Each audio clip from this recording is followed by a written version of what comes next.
The moment my daughter wrinkled her nose and told me my truck was embarrassing for Vicky, I knew something had to change. We were standing in my driveway, morning sun hitting the hood of my old Ford F-150. I'd just gotten back from fixing Mrs. Garsh's electrical outlet. Easy job, took me 20 minutes, but she insisted on paying me $50 and sending me home with leftover tamales. My name's Harold Peterson. I'm 68 and I've been an electrician for 45 years before I retired. These days, I do handyman work around the neighborhood because sitting around all day makes me feel useless. Been living in this house for 15 years now, bought it after my wife Linda died from cancer. Needed a fresh start for me and the kids. Patricia, my 32-year-old daughter, was standing there with her arms crossed, looking at my truck like it had personally offended her. Dad, seriously, she said, it smells like wire nuts and paint. Vicky shouldn't have to ride in that thing. Vicky is my 7-year-old granddaughter, Patricia's kid. Been living in my house for 8 months now, since Patricia's divorce went through.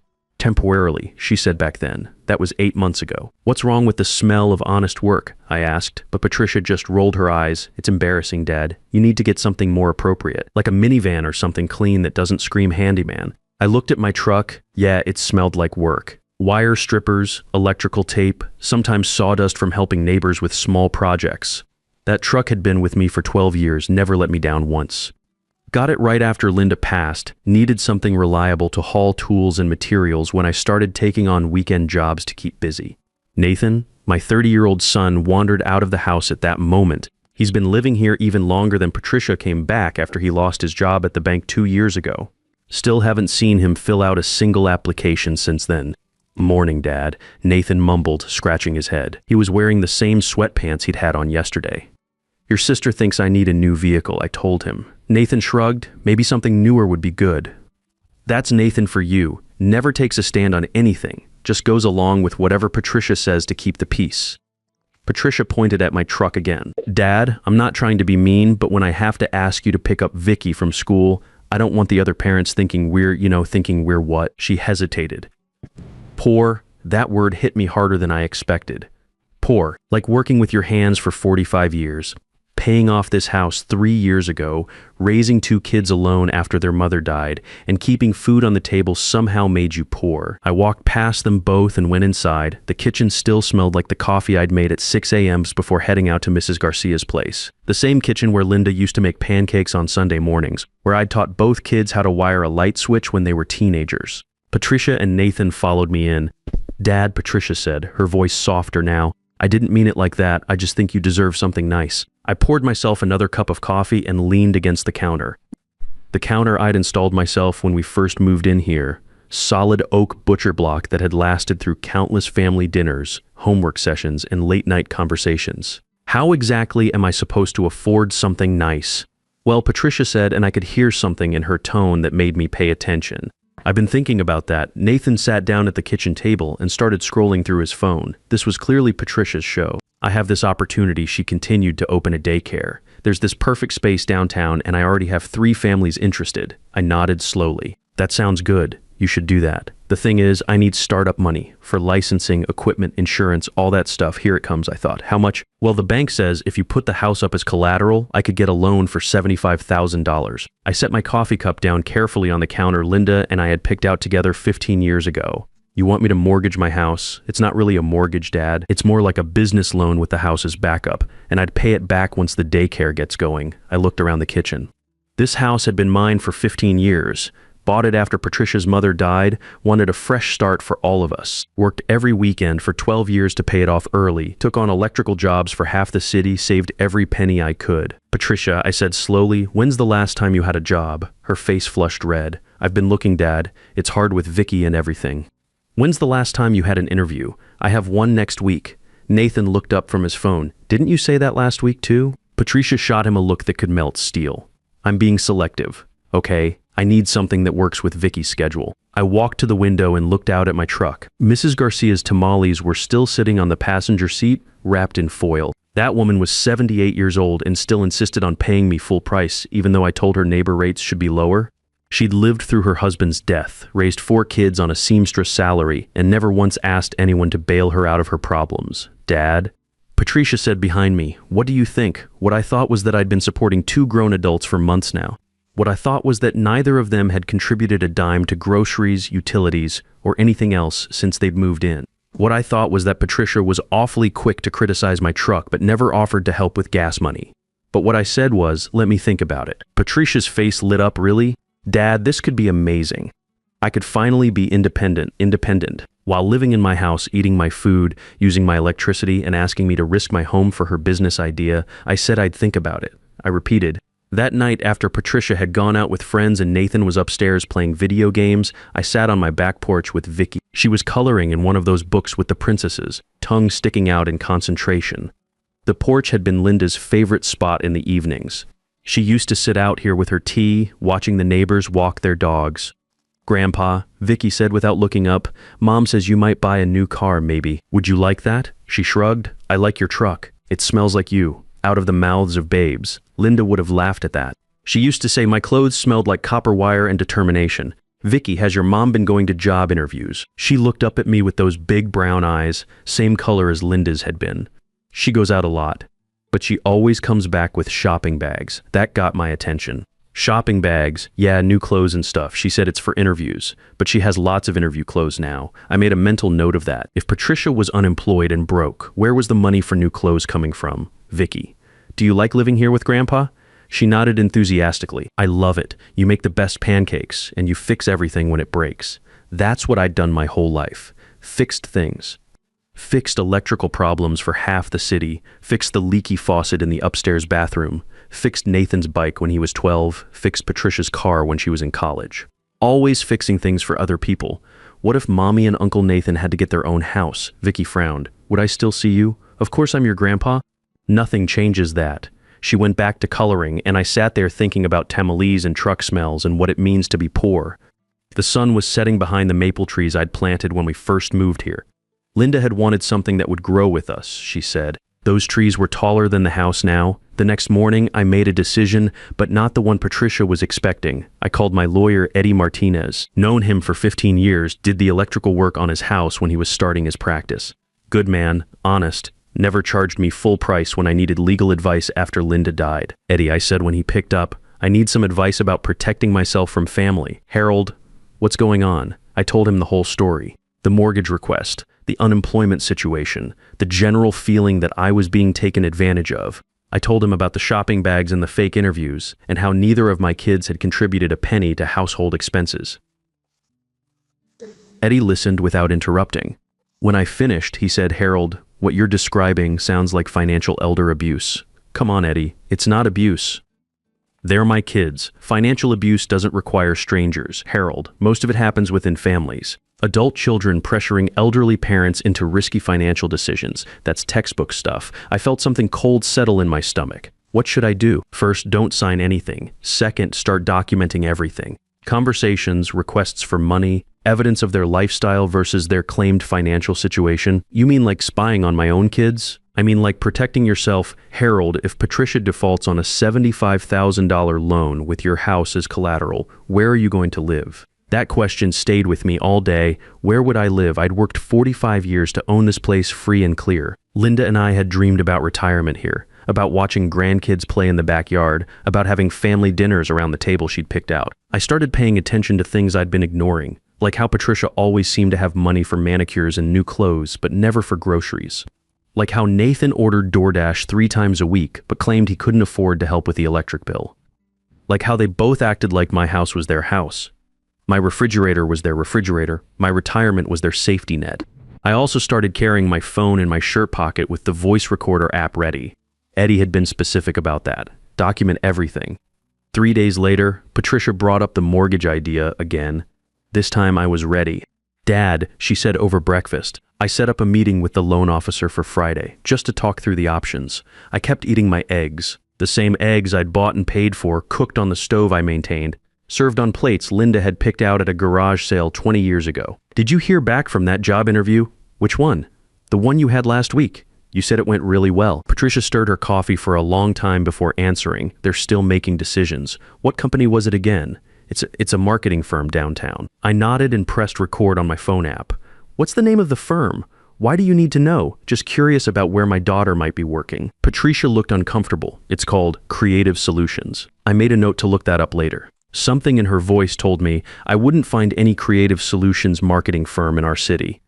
So about Friday, Patricia continued. The appointment is at 2 p.m. You should probably dress nice. What bank? First National. I knew First National, done electrical work there twice over the years.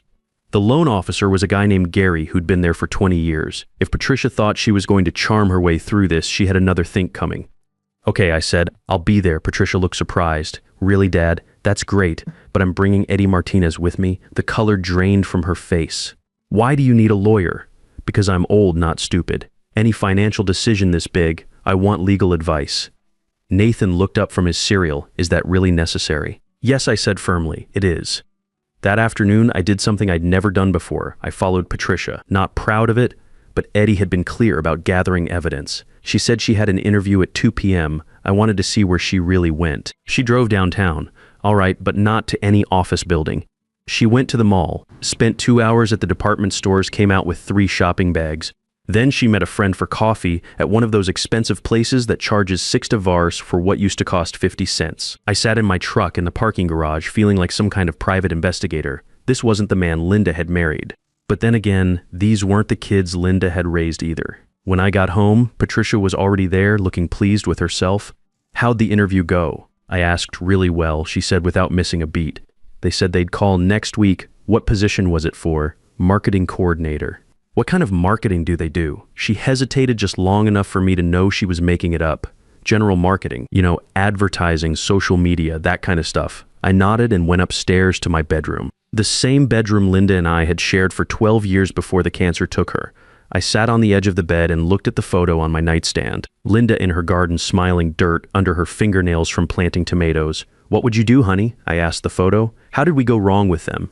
But I knew Linda would have said the same thing she always said when the kids were growing up. Love them enough to let them learn. The next few days, I paid closer attention to everything. Nathan spent most of his time playing video games or watching TV. When I suggested he help with yard work, he said his back was bothering him. When I mentioned the neighbor needed help moving furniture, he suddenly had plans with friends.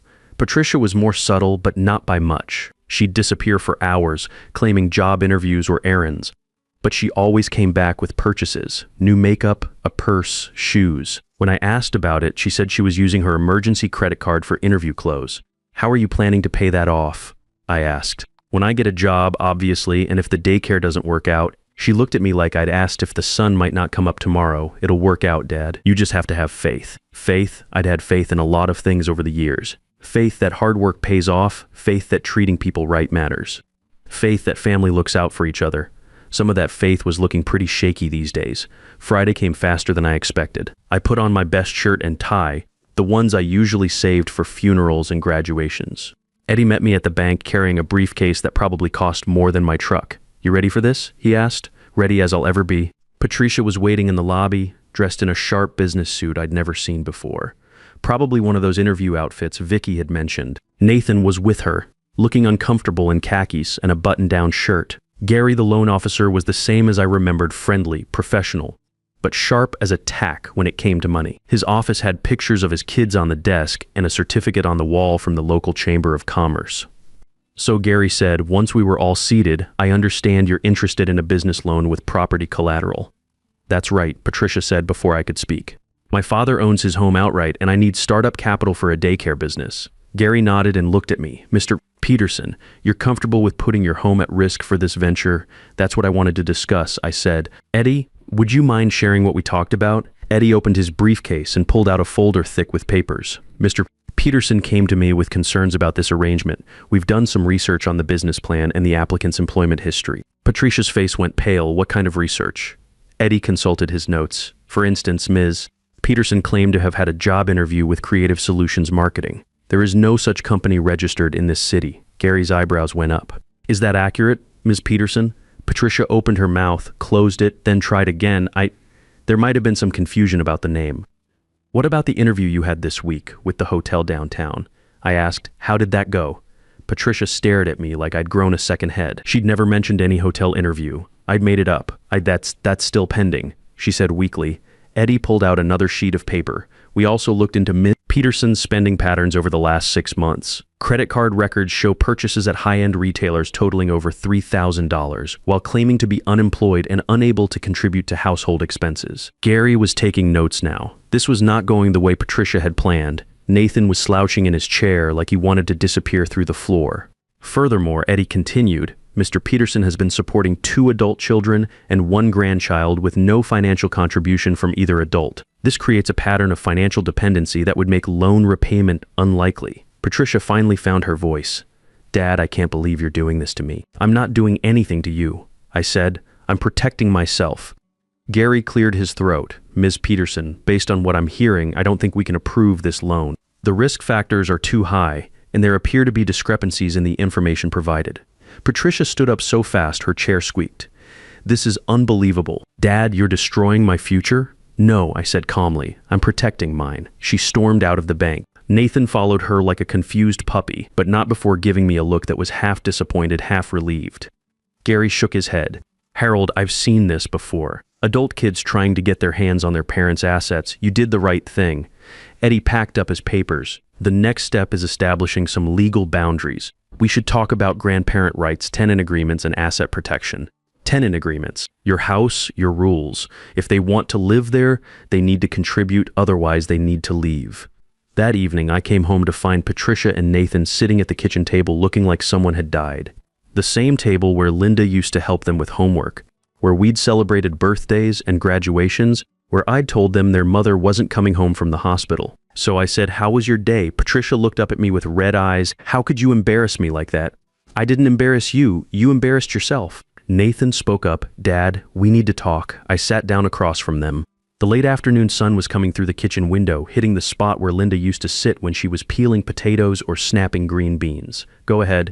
This whole thing with the lawyer and the bank, Nathan said, it feels like you don't trust us. Should I trust you? Patricia wiped her eyes. We're your children. Yes, you are. And you're also adults who've been living in my house for months without contributing anything. We help out, Patricia protested. When do you help out? Silence. The kind of silence that fills up a room and makes everyone uncomfortable. Here's what's going to happen, I said. Both of you have 30 days to get jobs and start paying rent, or you need to find somewhere else to live. Nathan blinked. You're kicking us out? I'm giving you a choice. Contribute or leave. Patricia slammed her hand on the table. What about Vicky? What about her? You'd really throw your granddaughter out on the street? I looked at her carefully. Vicky is welcome here anytime. You and Nathan are welcome here, if you want to be responsible adults. Patricia started crying again. This isn't fair. Fair.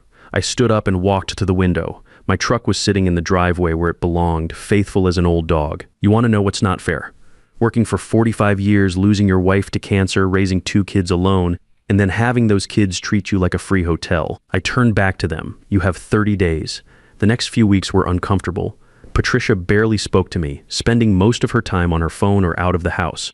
But something interesting happened. Within a week, she had found a job at a local preschool. Turns out when you actually need money, finding work becomes a priority. Nathan took a little longer, but he eventually got hired at a warehouse. Night shift, but it paid $18 an hour with benefits. More than he'd made at the bank, actually. They both grumbled about the $400 each I was charging for rent, but they paid it.